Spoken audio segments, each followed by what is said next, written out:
With spring camp in full swing for the Tar Heels, the Heel Tough Blog podcast got a chance to talk to Pat James of GoHeels.com and ask him about some of the main questions coming out of camp right now.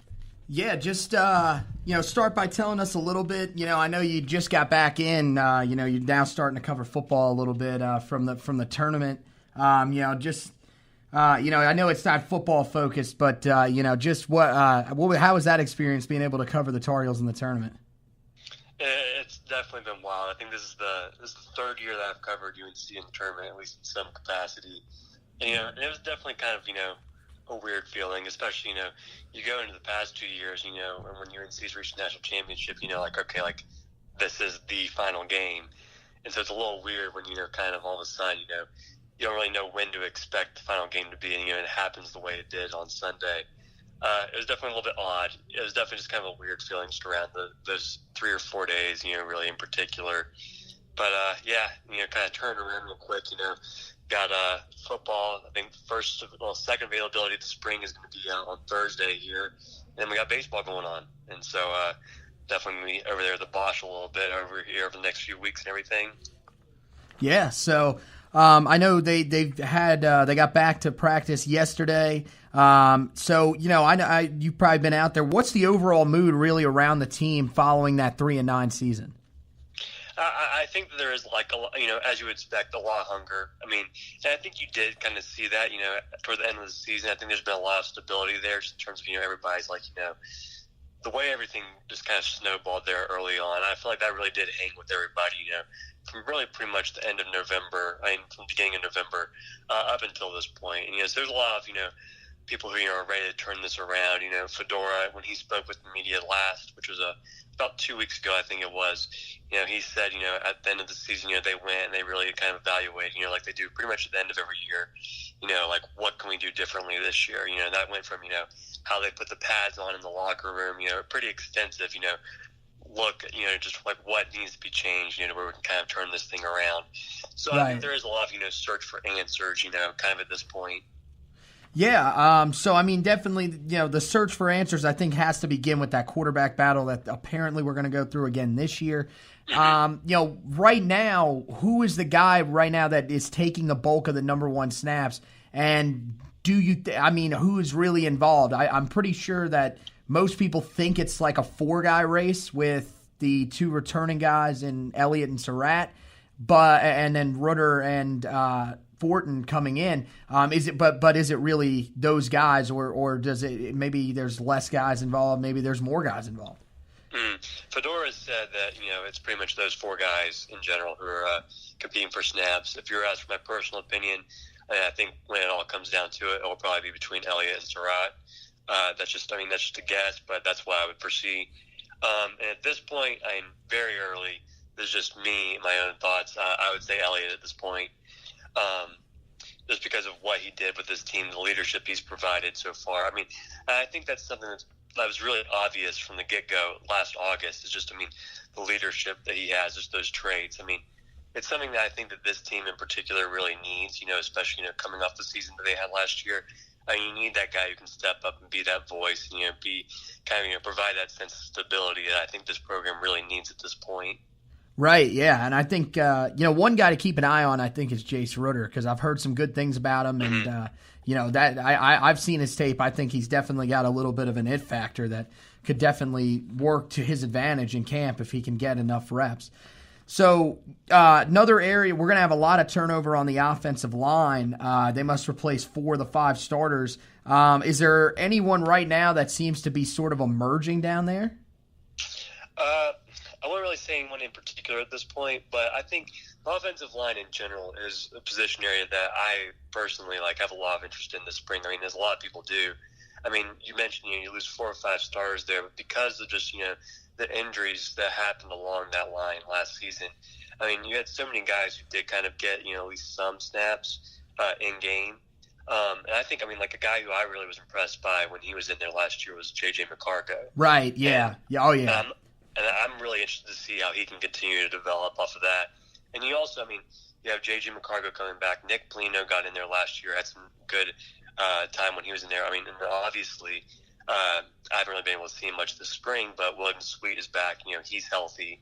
And, I mean, when he was in there for those first 2-3 games, I mean, he showed some promise as well. And then also, I think somebody who, keeps getting overlooked a little bit is, Jonah Melton, who was, UNC's top recruit coming in last year, redshirted after coming off an injury. And so it'll be interesting to see, how much he's kind of in the mix, as spring progresses and as we head into fall camp. Yeah, I mean, that definitely some guys down there that are going to ease the tensions. One of the spots where there are going to be some people that are going to be concerned is going to be at the linebacking core, really because of a lack of depth with the amount of guys that we lost. Are these concerns justified at this point, do you think, from what you've seen? I don't really know about concerns necessarily, but I understand what you're saying. Like, definitely, like, that depth is not there.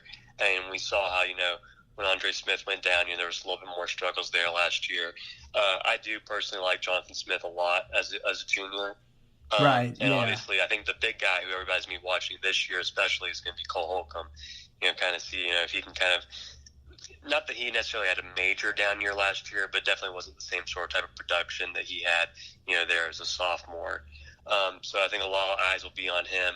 And that third spot, I think that's going to be interesting to watch for sure. I mean, maybe watch Dominique Ross. He could be a guy right there, and Malik Robinson as well. Right. Yeah. Malik Robinson. That was one. Yeah. I've started. That was a position where I kind of thought, Dominic Ross kind of has that experience there, and maybe he takes that position over pretty easily, but as I've started to think about it more and really, started to read into it, I think Malik Robinson really will have a shot there. I'm with you on that. I'd say, watching him, a little bit during fall camp last year, I mean, he was a guy who really just during the scrimmages, I mean, he made a few, pretty nice plays. I mean, you can only take so much away from those fall camp scrimmages, but, I mean, he was definitely one who stood out to me back then. Yeah, I mean, another area on defense where there will be a battle, KJ Sales is going to move into that number one corner sort of role. Looks like Miles Wilful is probably going to stay in the slot. So the number two corner spot on that outside is going to open up. Right now, who would you think is probably going to be that guy there? My guess would be probably Patrice Rene, but there are probably some other guys that could factor in. I think Patrice Rene is a possibility, and the other guy who, coaches really raved about, last fall and in the spring last year was Trey Shaw, who's going to be a sophomore this year. And he's a guy who, I really am going to have my eyes on, as we kind of go through the spring. I mean, as you mentioned, I haven't really been out there too much, since the spring season started.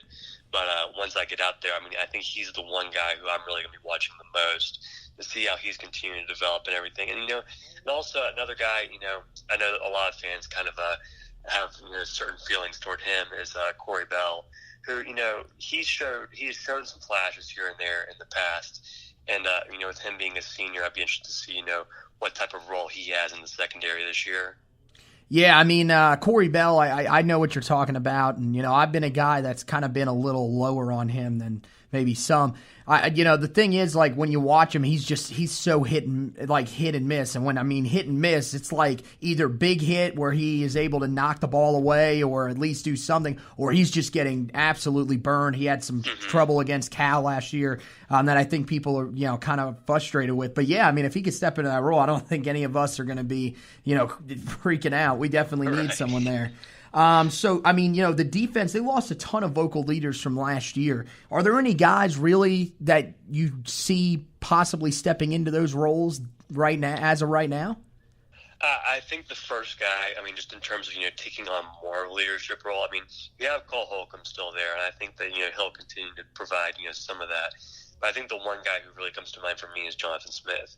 I mean, just because, I think he did kind of get acclimated to kind of being more of a leader last year, and I can tell you that, whenever I've been out at practices, there's probably no person I've heard just in general over the past, since last August until this point, who is more vocal when they're out there on their field than Jonathan Smith is. And so, I mean, he's somebody who I'd definitely be looking for in terms of that defensive leadership. And then from there, I mean, after that, I mean, it will be interesting to see, who else kind of steps up. I mean, you do have, those moving pieces and everything. I mean, maybe you see somebody like Malik Carney, be a little bit more vocal this year. I mean, that's never really been, I'd say his kind of MO. But, obviously, he's someone who leads by example for sure.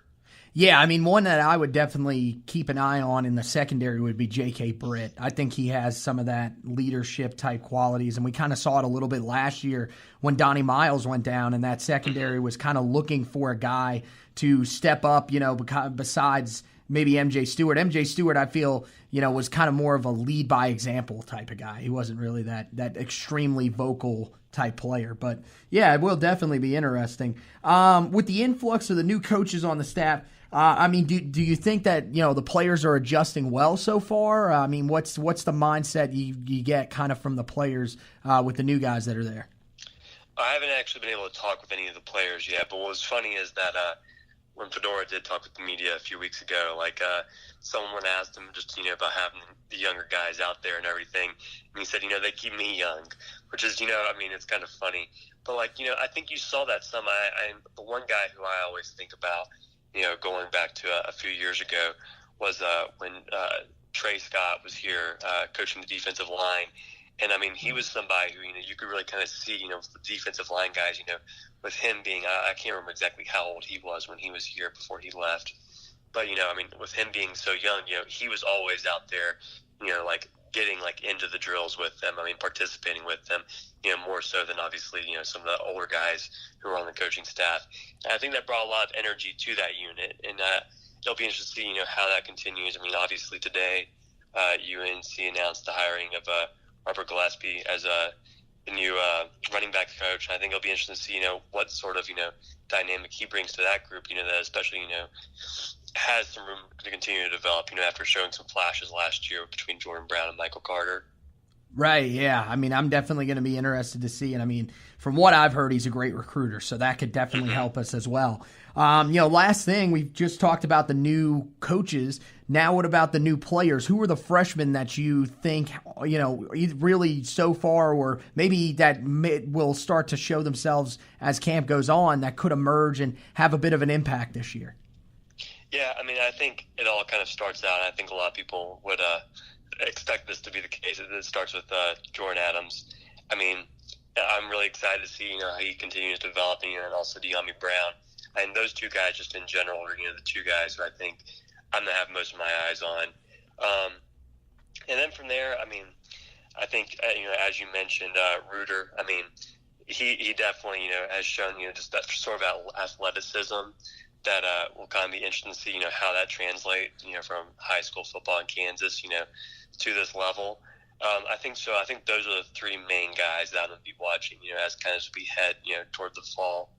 All right. Yeah. Hey, thanks, Pat. Hey, so tell them where they can follow you at on Twitter or any of your social medias, and then we'll head out, man.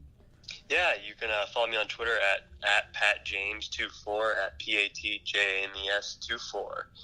All right. Yeah, that's Pat James for GoHeels.com, guys. Great guy. Does some sensational work for them. So thanks, Pat, and we'll definitely have to talk to you down the line, man, all right? Absolutely. Thanks for having me on. All right, man. Hey, thank you. You have a great day, okay?